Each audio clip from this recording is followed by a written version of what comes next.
You're listening to Sarah Hagan Backstage, with interviews and insights from years inside the music industry. Join Sarah as she talks with masters of their crafts, finding out what makes them tick, both inside and outside of the music business. Welcome to Sarah Hagan Backstage. My guest today, Otis Brown, is an amazing jazz drummer who plays with Joe Lovano, Somi, Gretchen Parlato, and many more.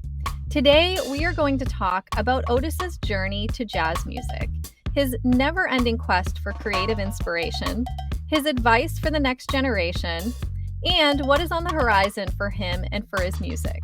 So come along with me as I catch up with Otis Brown. Otis, welcome to the podcast. Thank you so much. I'm honored to be here. I've been watching and a fan for a while, so thank you. Oh, I love that. I appreciate that very, very much. Yeah, I've been seeing like, when is Sarah going to have me? No, I'm just kidding, but I'm glad. I'm glad to be here. Right? Today is the day. It's Right. finally come. We finally made it happen. Yeah, we get to catch up with each other, which is so nice. And I For haven't sure. seen you in person in a very long time, which is tough because usually we see each other a few times a year at least. At least 2 or 3 normally. Yeah. Right? Yeah. Right. So it's been a unusually long time for us. It's been forever. Yeah. It feels like forever. Totally. One of my favorite times that we saw each other last was we had the most incredible avocado milkshakes. I dream about that. I don't like. Yeah, I think avocado milkshakes. Like, yeah, it's one of my favorite. I haven't been to that restaurant, and maybe I've been a couple times since we went, but yeah, that was a special night. I love that place. Oh my gosh, so Yeah. good. Yeah, I tried recommend to that make place to everybody. Avocado milkshakes after that. It I didn't don't work. even. Did it work? Yeah, I don't even know how it works. What But is the name of the place? Do you remember? it's called Coppelia, Coppelia. It's on 14th and 7th, and it's Cuban food, and it's open 24 hours, and it's amazing. Yeah, So good. It was so good. so good. Well, I want to hear about everything I saw you last. How has this time been for you the past couple of years? I mean, like everything else, pandemic or everyone else, pandemic's been tough, like work wise. It started off with like a whole summer and fall of stuff getting canceled. And, last year it looked like, which was the second year. Yeah, it looked like some of that stuff was coming back. And then that stuff, some of it did. And then, now stuff is being postponed again, but postponed, I don't know, when it happens again. But it's been tough. Everybody, I've had to shift and try and find different things to do. And it's been tough, just like being in a pandemic and the lives that are lost and the people that get sick and all of that. But then in the career, like what we do, when venues are closed and promoters are leery to, bring people on tour because they have to worry about quarantining if somebody gets sick, or who pays for this. Right. If you have to go to another city, the band leaders are like, well, who pays for it, and how do I continue the tour? Do I get another drummer? Or so there's a lot of challenges. I'm hoping I don't know if we'll ever be fully on the other side of it. I think we're learning some ways to operate within it. Right. And I guess, hopefully that trend continues, the way that it's going. So. Absolutely. Yeah. Figuring out a way to just live in this new world that we're in.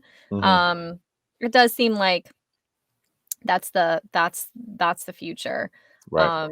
But yes, I know. And just getting back out there, getting back on the road.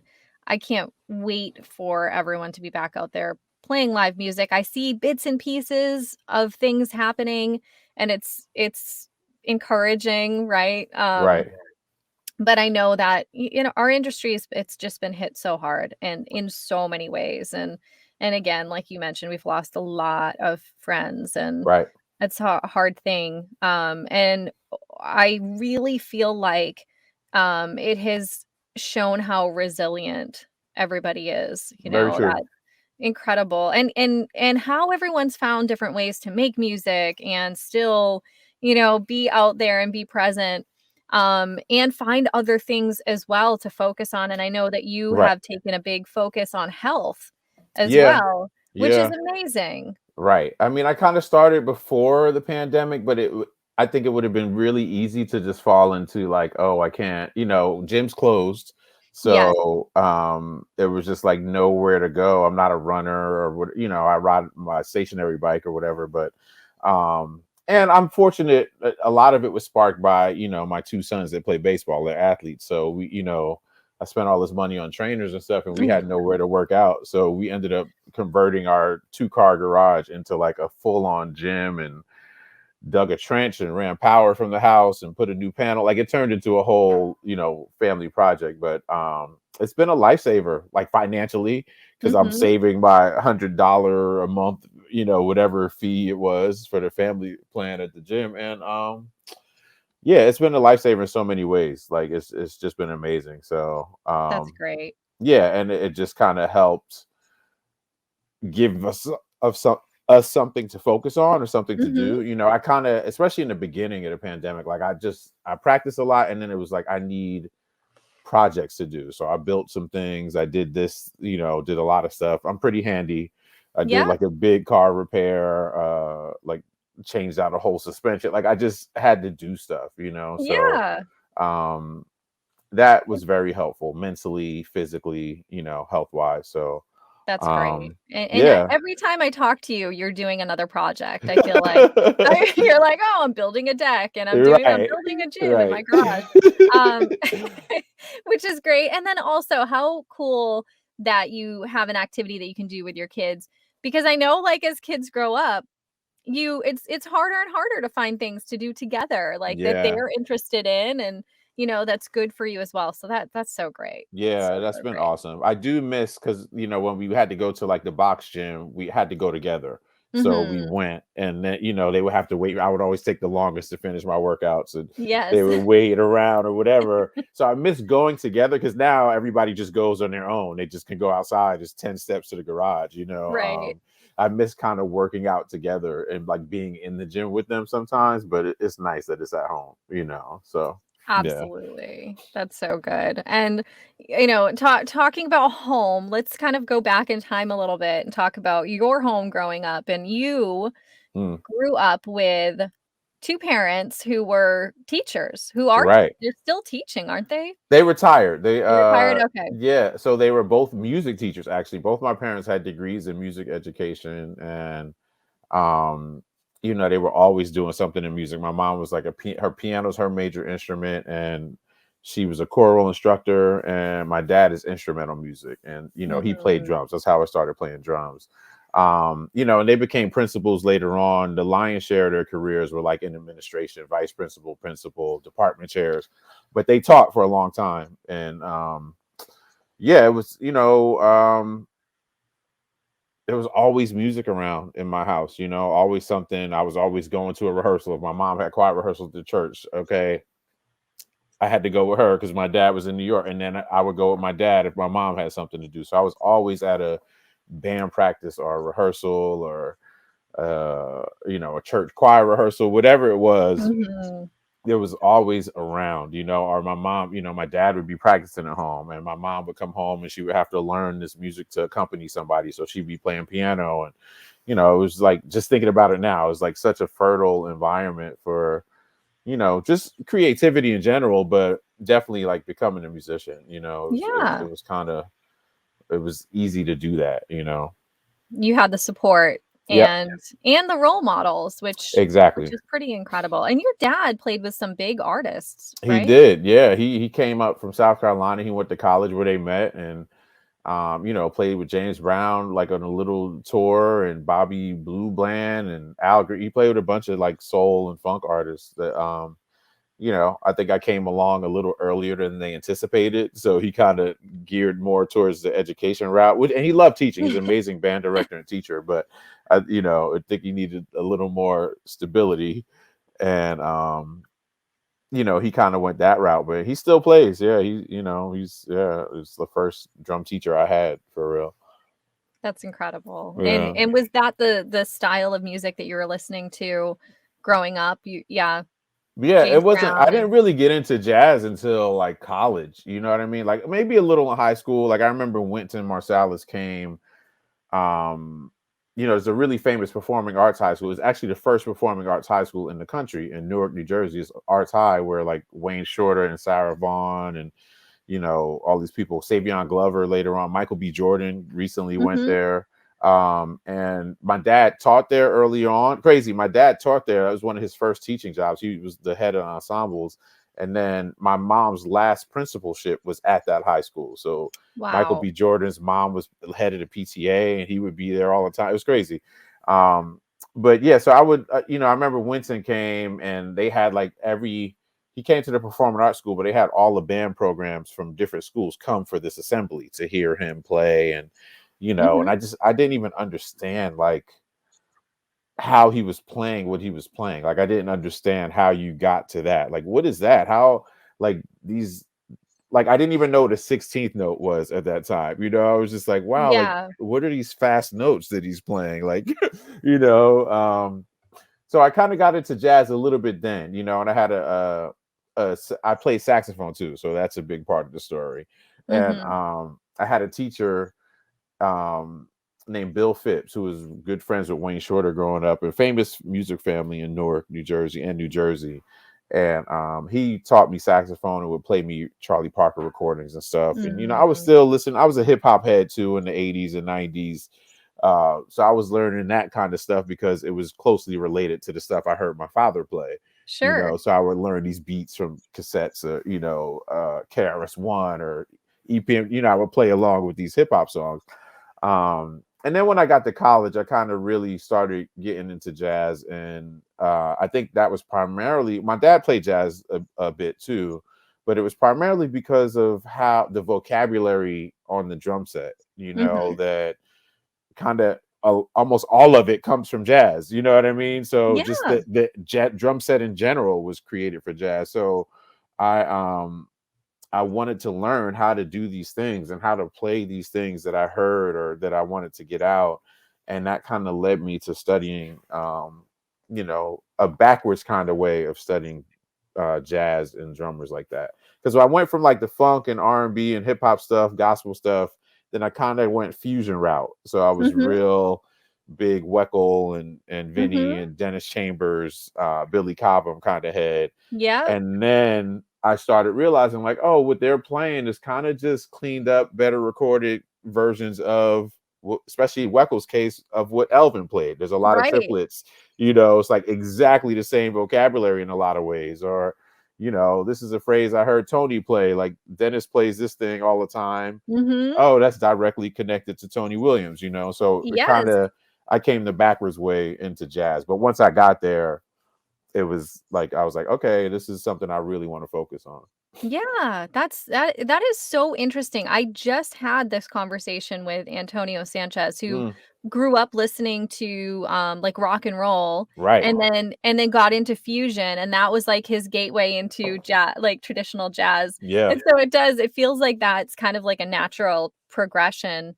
And I had a similar experience growing up as well. I Mm. was like rock and roll into Dave Weckl, understanding like how incredible that was, and then breaking it down and in high school getting into jazz and like the standards and Hmm. all the artists that we just love so much. But Right. I saw a thing recently. The drummer online posted, and I kind of corrected him. He was like, "Man, like, you know, uh, he said something. He played something Elvin played and compared it with John Bonham. He was like, "Man, Elvin sounds like John Bonham playing jazz." And I was like, no. I was like, John Bonham sounds like Elvin playing rock. Like rock and John Bonham roll, was a yeah. huge Elvin Jones fan. You know what I Yes. mean? And like loved Yeah, him. So that like the connection is there, in absolutely. all of it, in all the music. It's so true. It's so Yeah. interesting how it all comes back. And you will like, rock and roll drummers often will talk about how they pulled things from funk or Yeah. jazz and then it just kind of like all comes together. It all stems from that. And then so Right. like coming like you said, coming to it around the back way and getting that incredible appreciation. I think of you, like when I think of you, I think of jazz drumming. Mm. And I said the same thing to Antonio. And so it's amazing to me. But you come to it with this like really vast breadth of sound knowledge, which I think Mm. is really valuable. Oh, And thank you. yeah, Yeah. absolutely. Yeah, but I mean, Absolutely. I've talked to Antonio about this too. Like we've had conversations, and I know like he, same kind of thing. It was like, okay, I've had funny conversations with him about like him trying to transfer rock stuff into, into Yes. jazz, which didn't always work. Yeah. Like Yes. being in these small groups and like having double pedals and like, Yeah. and everybody like, Yes. what are you doing? But just like the how you come around to, and it's funny. There's a lot of people that know me that don't know like that I was such a Weckl head or a fusion head, Mm-hmm. you know what I mean? Like, and then I'm like, Yeah. no, like I still have like the cassette play alongs with the charts and those Yeah. the little folder that look like this, like the I play know. along. Yeah. So I I still have know. that stuff in my house. So it's yeah, I was really in there. And then I Oh kind my of gosh. once I That's realized great. like, oh, this is just like wow. And then no offense to that style of music, but once I got into like Elvin's a big hero for me, Elvin Mhm. Jones. Yes. Once I got into him and how like say the music with John Coltrane or even his own stuff, he's on so many records, but like how that music made me feel, I Mhm. never got that feeling from the more clean and digitally recorded kind of fusion stuff. Like there's something earthy about listen to a lot of those records and like it just Mm, gets in a certain way, it makes you feel a certain way. right. Yeah, so Yeah, I think that's incredible. And one quick question for you. Did you go from like one of the things that I talked about with Antonio was the mhm. kit setup. So did you also have the giant kit at some My point? kit was not as giant as Antonio's. I've seen pictures of his kit, but I had a big kit. Like I had yeah, man, it was great. Like thinking about it now, like I always had 3 rack toms, which Mhm. would seem so foreign to me right now. Like if I tried Yes. to, I had like a man, I feel like but I had a 10, 12. No, I feel like I had an 8, like a little 8, 10, 12, 14, 16. Bass drum, 2 snares, bunch of cymbals and splashes. Like, yeah, I had the whole thing. I I got love pictures, it. but they're like physical pictures. I'm gonna find them one day. Yeah, I Yeah, would it's love to pretty see crazy. those. And I find it interesting that like for me personally going from such a big kit to Mhm. a smaller kit, I played so much better, so much like more tastefully On a and smaller kit. on a smaller kit. Yeah, Yeah. yeah, I find that now. Like I find, because like most of the time I have 2 rack toms, 10, 12, 14, or 10, 12, Mhm. 15, and maybe 2 floor toms. When I practice, my drums have 2 floor toms.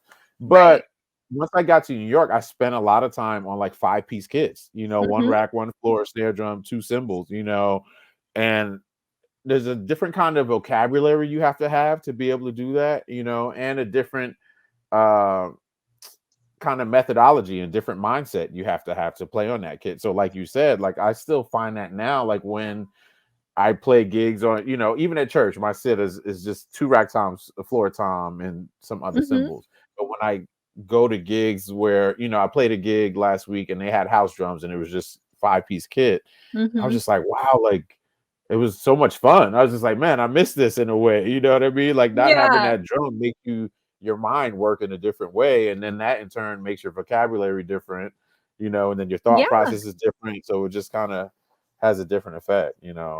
Absolutely. I Yeah. think there's something about having less drums where you like, your brain has to work harder maybe, Right. like, Right. it's instead of having, like, the drums there as options, like, working for you sound-wise, your brain has to figure out how you're going to get those sounds out of fewer instruments, I think which that's a huge part of what we should do practicing too. Like I Mm. remember hearing from Bill Stewart early on, like when I was in school, like if you really want to work on your ride cymbal pattern for jazz, get a ride cymbal, put it on the stand, work on it by itself. Because if you don't, other stuff's there. You're gonna do other stuff. You're gonna play the hi-hat occasion. You're gonna play a snare. But if you just solely focus on that, it's like drumming. You know, we should spend a lot of time learning snare drum stuff. Right, You know, right. but if you learn snare drum stuff at a drum kit, it's hard to just focus on that because you want to, figure Yeah, other you want to stuff hit the out. other Yeah, things. so you Yeah. kind of have to isolate in some ways, playing drums and then bring it back together.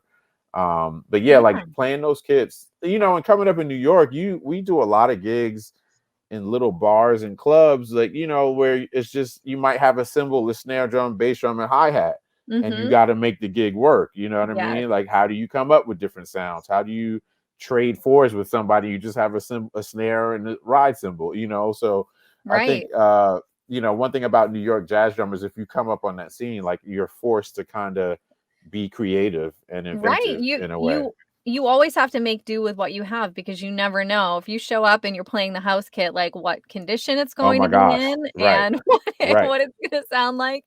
So you Completely. have to be creative with that Yeah. Yep. for sure. Yeah. Um, that's too funny. And ride cymbal advice from Bill Stewart, always take the advice, Oh my right? gosh. Whatever he says, do it.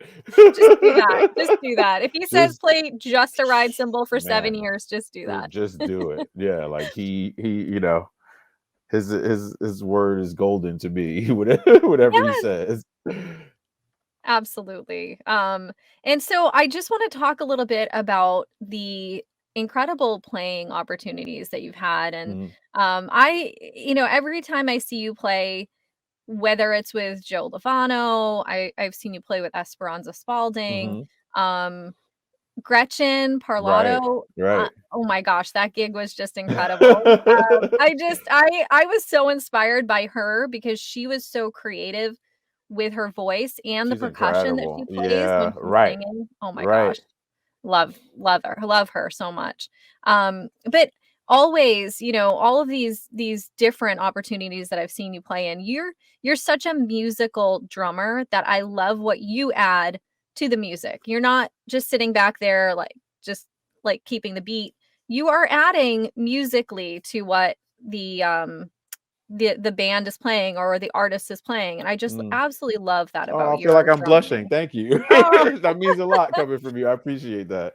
absolutely, Otis. It's so tasteful, your playing. I Thank just love you. it. Thank you. I feel like I don't know if thank you for saying that. I feel like my saxophone playing kind of helped me in my drumming. You know what I mean? Yes. Because I relate to the drums not solely on some drum stuff. Like I Mhm. relate kind of from a harmonic instrument too. And I think that's led to me. I don't know. Maybe I'm just a sensitive dude too. Like I think I am in a lot of ways, but Yes, it's you led to are. me having a certain sensitivity or delicate kind of thing on the drums.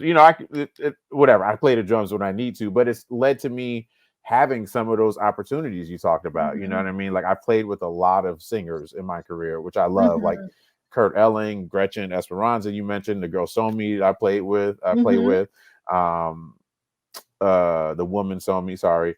Uh, and yeah, I think it's just a different sensibility that I've been fortunate enough to have, and it's kind of I kind of know how to navigate singers and what they're I love the challenge of finding what people are looking for in any gig, but Mhm. especially vocalists, like trying to find out what they want and what they need to support them and how much to Right. play here, how much not to play here. Yes. You can't just go in and play drums. You kind of have to be a part of a unit, and especially in most of the music I play, you're not just playing a role and playing along to a track, and you just have to play your part and go. Like you have to, yeah, and you have to be supportive and sensitive to what's going on around you, and then that changes every night too. Mhm. This song might be one way here and a different way the next, but um yeah, I kind of pride myself on having that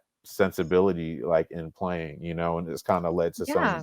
some incredible playing opportunities for me, you know. Absolutely. And I think that's a really, really great point because, you brought up your sensitivity to the music and Hmm. to what the artist is looking for.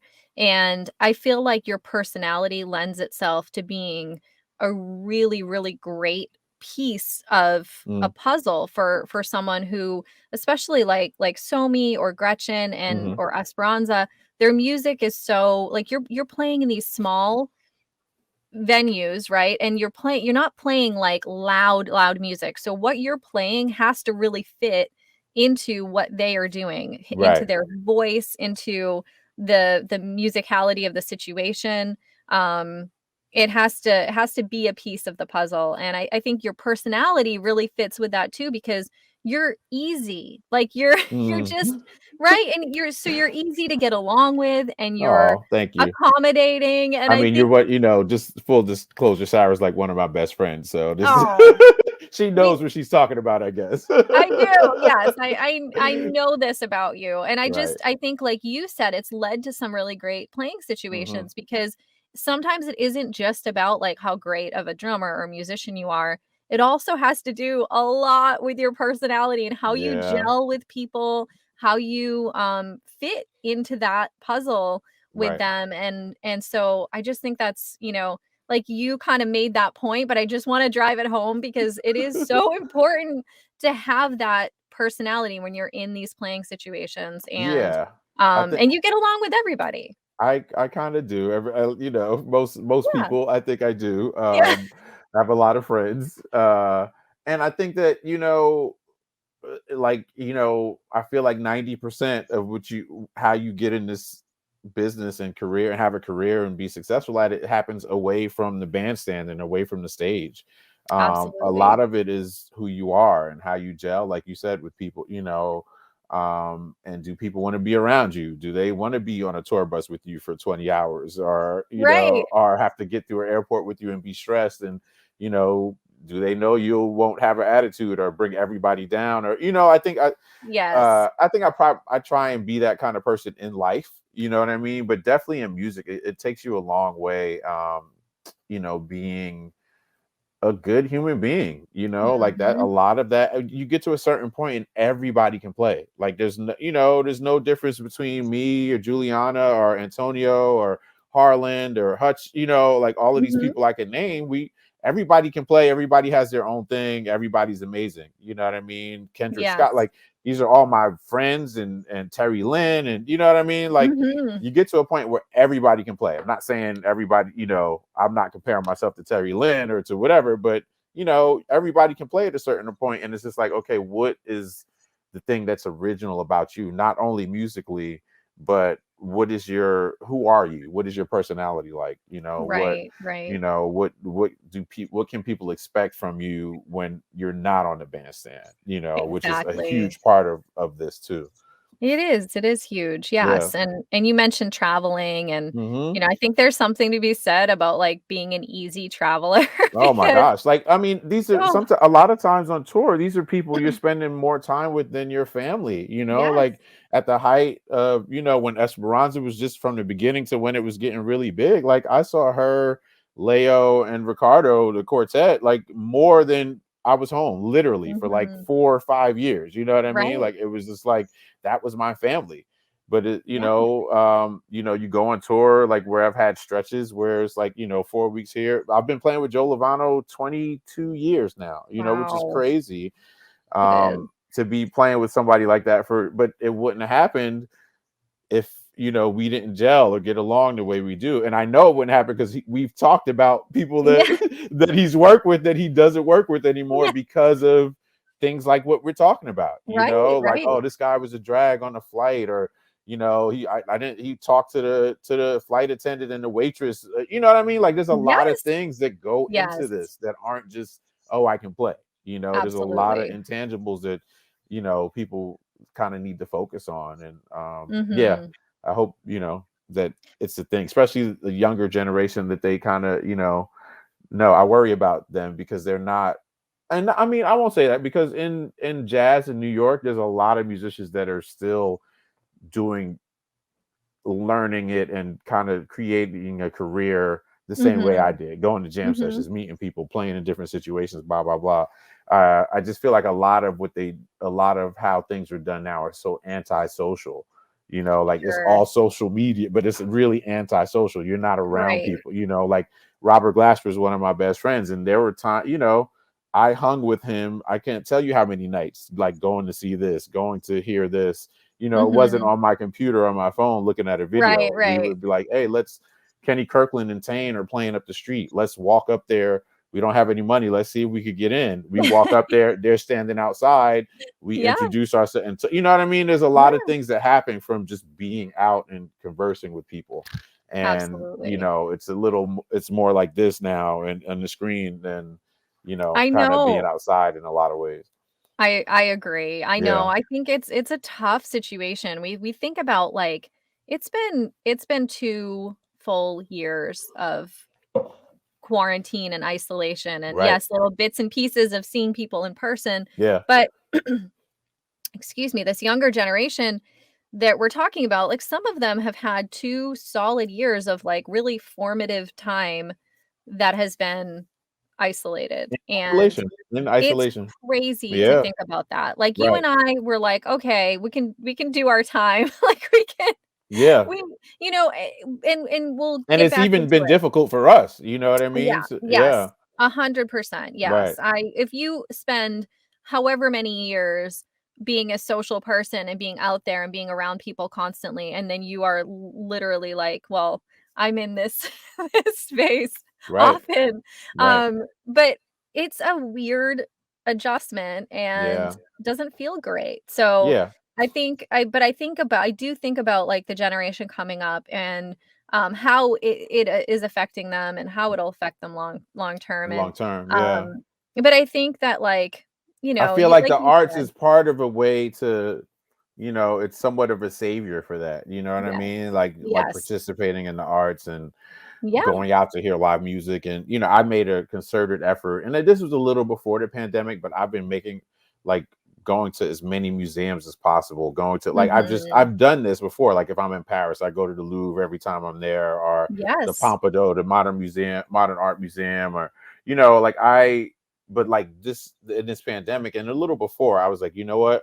I'm trying to consume. It made mm, me, I had a lot of time to reevaluate things, and it made mhm, me really like, okay, I want to live this life of an artist. And that means, where do I get my inspiration from? yes, And I've been just making, a lot of, especially with a family too. I have kids. So mhm, a lot of that, it gets hard to do, but it just in the pandemic, it's made me realize like, oh, I need this. Like I need this type of inspiration. I have to make an effort to mm, do, something for me. And that was, something that I've changed a lot. Like I I go to see, I'm looking like, oh, what exhibit is up or who's playing, or so yes, yeah, yes.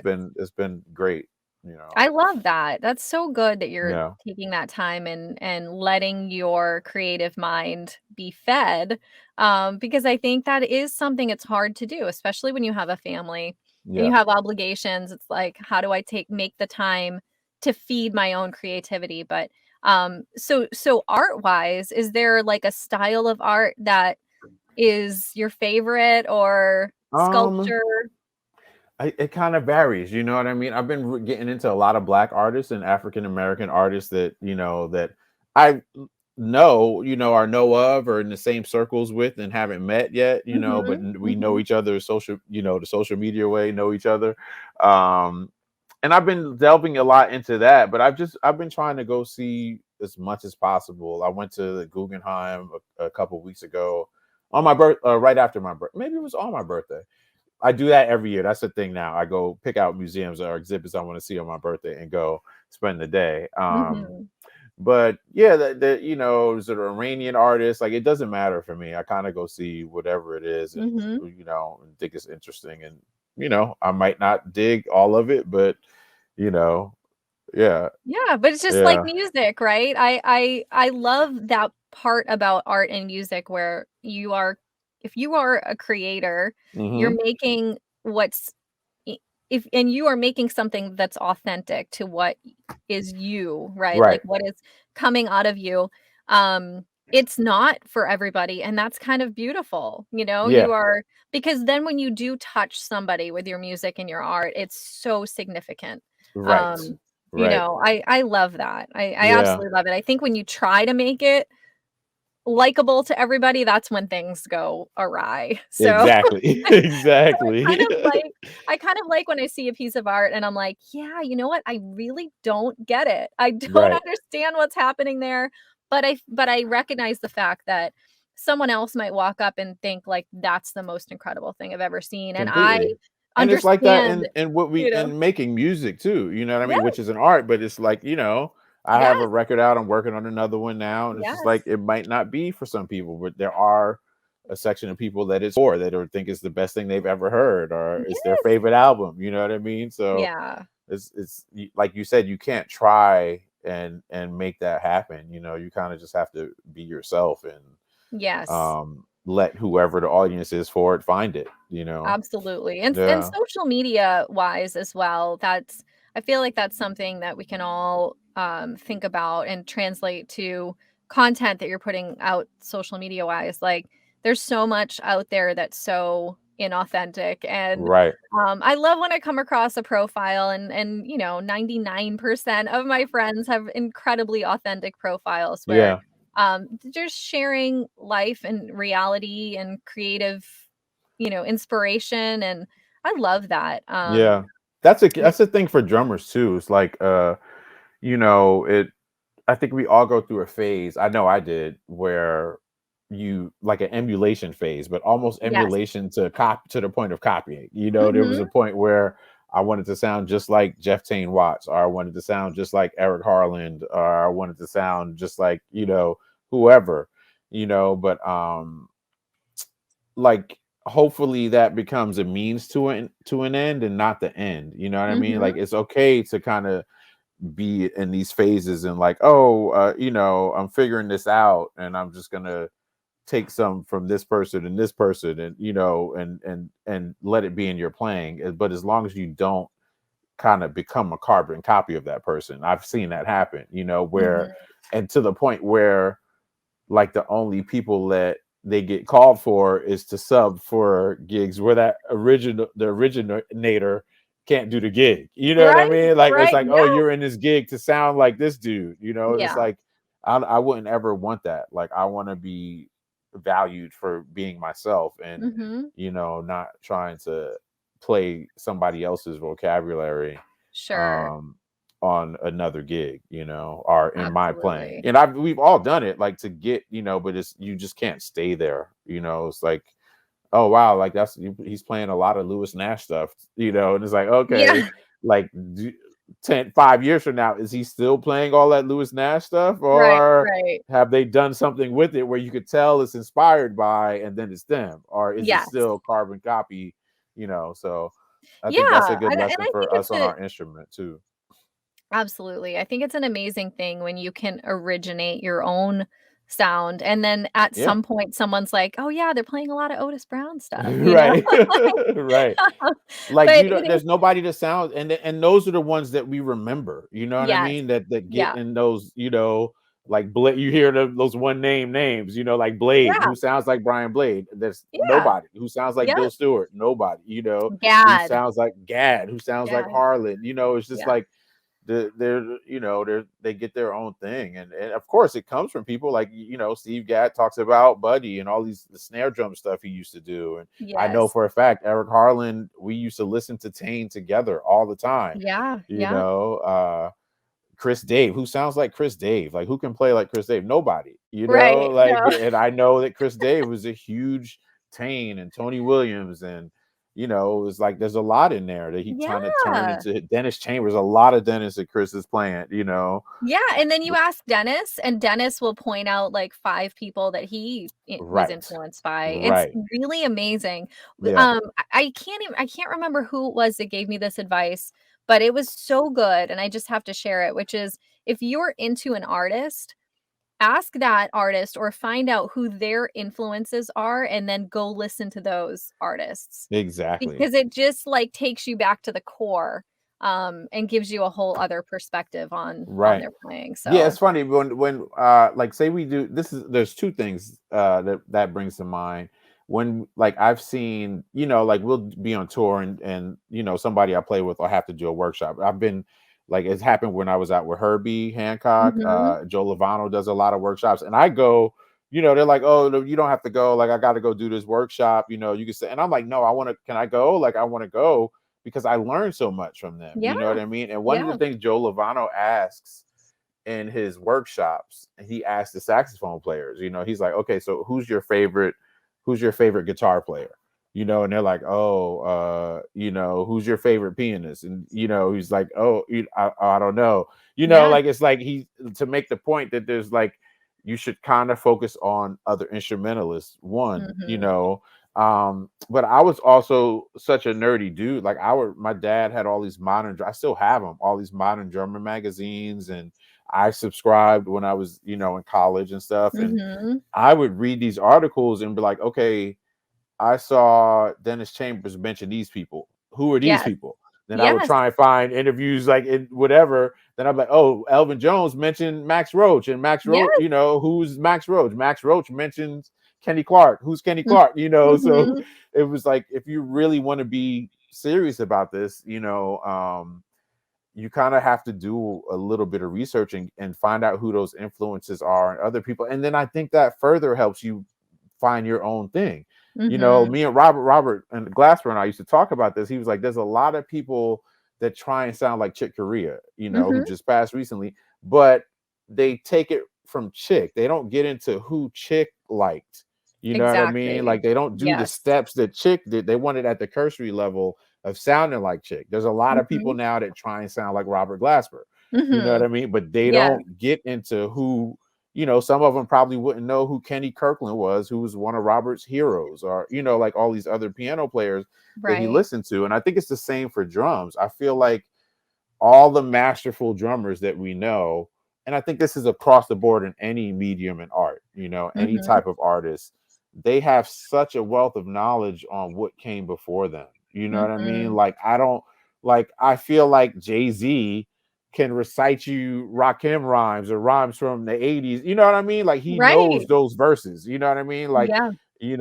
Tane can play you Billy Cobham and Tony and Max Roach and that all of those things, these foundational things that make them who they are. And I feel like one of the Mhm. things with this like instantly get generation, and it's not just this generation, it's kind of the one right before too, is that like, oh yeah, you can pick this stuff up, but you don't understand why or how the person got there, or the Sure. musician or the artist, or whatever it is, like what drummers in this case, how they got to that point. You're just taking what they have and what they turned it into, and Right. Right. it sounds thin when you hear it. It sounds like there's no depth to it because like the things like the musical placement won't be right, Yes. like the concept behind it, it'll just be some drum stuff just to do, or like the sound of it isn't exactly right because you don't understand where it came from. And I think that Yeah. that in-depth kind of study, you kind of have to spend some time on that. Good. And Yeah, do the research, right? yeah, And yep. now it's easy because everything's online. So That's the thing. It's too right. easy. Like it's kind of Right? it's that's become a crutch because it's so Yeah. easy and there's so Yeah. much information. It's like, oh yeah, I know that solo, and it's like, okay, but do you know that he quotes this other Yes. solo from Papa Yeah, Joe yeah. Jones like three times in that Yes. solo? You Yes. not even know who Papa Joe Jones is, Right. like that's the kind of the blessing and the curse of having everything out there and not having to do research to get it. You know what I mean? Right, Like when right. there's no effort into trying to get it, that's when it's like, oh, okay, it's kind of a curse in that way. Right. And Yeah. I think, drummers are so the community is so sharing. Mm-hmm. Like, Mm-hmm. if you talk like someone came up to you, Otis, and talked to you and said, "Hey, who would you recommend I listen to?" Right. You'll give them a list, right? Right. Right. And it's like that across the board. There's so many instances of being in a in the presence of, a legend. And Dennis Chambers, for example, if you sit down with Dennis for long enough, you're going to be watching YouTube videos together like that. Right. Exactly. He's going to be like, oh, hey, yeah, did you see that? And, Yep. he texts me YouTube videos all the time, like, hey, check this guy out, check that guy out. Right. And Right. it's amazing. It goes both ways. It's not just the history part of it, but it's the future. Like people Right. like Dennis, people like you, you're looking at the next generation. You always know like who's up and coming. And I Very true. have to say, I have to give you a lot of credit because I don't know the number of times that I called you, Otis, or texted you during my 16 years at Zildjian Symbols in artist relations and asked you, hey, do you know so-and-so? What do you think about Right. And you were so helpful to me, like because you know everybody, and I can think of like a few really, really key artists who you were like early on. Mark Kohlenberg, for example, he was one. You were just like, yeah, Mark's the guy. Like, definitely, he'd be a great artist. But Right. Some your of them advice like was, even drove up there with me. I would bring them up to meet you. yeah, Yeah. and Kendrick, and Yep. which just, Jameyer, like a bunch of people. Yeah. yeah, Yeah. exactly. I think that's So important too, though. I was gonna say that about Dennis. Like you play in his area and he's around, he hears about you, or he's gonna show up at the he's show. going to You know show what I up. mean? Like Yeah, these people are still hungry. They're still yeah, listen. I went to see Marcus Gilmore at the Vanguard recently. Bill Stewart's there hanging out. Me, him, and Marcus talked for like an hour and a half after the show. Like, that's the thing that the study never stops. It shouldn't yeah, anyway. You know what I yeah, mean? It's not like you got to keep going back. Yeah, you need to study that, but there's a lot happening that if you kind of want to work and keep working, you kind of, because drumming music always changes. So, always. Yes. like you kind of, I remember like what, Missy and Timberland production style. You kind of had to learn some of that stuff, Yeah, when drum and bass got huge. You kind of had to be able to play some of that stuff if you want to work in some of these different areas, that everybody's mhm, listening to, yeah, so you got to stay hungry, but I feel like hungry doesn't just mean drumming too, because I don't know how you do it now, but there's like a ton of interviews with people that are written down. And, like I kind of like, I'm nerdy. So I try and find out as much as possible. Like, see, like I said yeah, before, like just not even who they mention or who they listen to, but what are they thinking? What's their yes, concept? How do they yeah, approach a recording session? How do they, what do they do to warm up for this or that? And, like there's mhm, a lot of ways and a lot of things to mhm. study and doing what we do, Agreed. Yeah, Yeah. and just understanding what created someone's um masterful musical like mind. I don't Right. know. That was Right. some alliteration there for you, but but I love it. just understanding that process. This is why I love this platform, to be able Mm, to talk to you all, because just like getting a little bit of insight into like how you became you as a musician, I think mhm. is really interesting. Like I find it really interesting to Same here. understand, right? To Yeah. just kind of go Yeah, back. sorry, go ahead. Yeah. Yeah. During the pandemic, I'm sure I did these drum talks on Drum Talk Tuesdays, like, and I Yeah. ended up, it was great. Like I ended up, but I was, and everybody I did one with, maybe except for Taylor Gordon, Pocket Yeah. Queen. Whatever. Yeah. I mean, we're friends, but not like good for everybody else. Aaron Spears, Juliana, Nate Smith, Corey Fonville. I know I'm forgetting some people that I did, but it was like everybody was a friend of mine Mhm. that I've known for years, and Yes. I've known Taylor the shortest amount of time. Yeah. And maybe did I do Sarah? No, I was trying to did I do Sarah? No, I can't remember. But like for me, it was just as informative for me. Like I was so Mhm. inspired. Terry Lynn, I did Terry. Yes. Yeah. Just talking to them and hearing about their process and how they came up, and hearing Juliana talk about his first teacher, and then I met the teacher at St. Vincent show at Radio City not too long ago. Yes, Joe Yeah, Joe Bergamini, right? Bergamini, yeah, Yes, and I got to meet so him and great. his son. We were all seeing Mark play with St. Vincent, but Mhm. just hearing that, like what they studied, what they checked out. Talking to Aaron about like who he heard, that made him want to play drums. It's just like, wow, Yes, like that stuff is mind blowing to me, and I love knowing it. It gives me absolutely. a better glimpse into like not only the person but how they've become the artist they are or the musician they are. Exactly. Yeah, Yes. Yeah, and I think it's so inspiring, and, yeah, you yeah. know, I, um I just appreciate this. I keep saying this has been so amazing for me personally. I love the messages that I get of people who are really enjoying listening because, Mm, we love knowing things about each other, right, and right. like finding things out about each other. And I think it's so nice to have like a little bit of insight into the person behind the creativity. Yeah. Um, but I know we're running late. Oh, yeah. I don't want to leave without talking about what you're working on and Okay. what you have coming up. So give us some info about that. Yeah, I right before the pandemic, maybe a year before, I started working on another record, a follow-up to my first one that came out Mhm. in 14 or 15, whatever it was. And it kind of got stopped. We have some more recording to do, so I'm trying to get that done and out this year. Um, or maybe out early next year at this point. But yeah, I'm trying to get it finished, and it's funny because this process is taking so long. I already have concepts and music for another album, so Mhm. it won't be as long between the next two, hopefully. And then yeah, I'm still playing with Somi. She's doing a play now that I'm not doing anymore. Scheduling wise, it didn't work, but she is doing a play. But she still has small group stuff that Mhm. we've been doing, which has been nice. And yeah, just a bunch of different stuff. I'm about to start subbing this Broadway show for one of my first teachers, this amazing drummer Ben Porowski.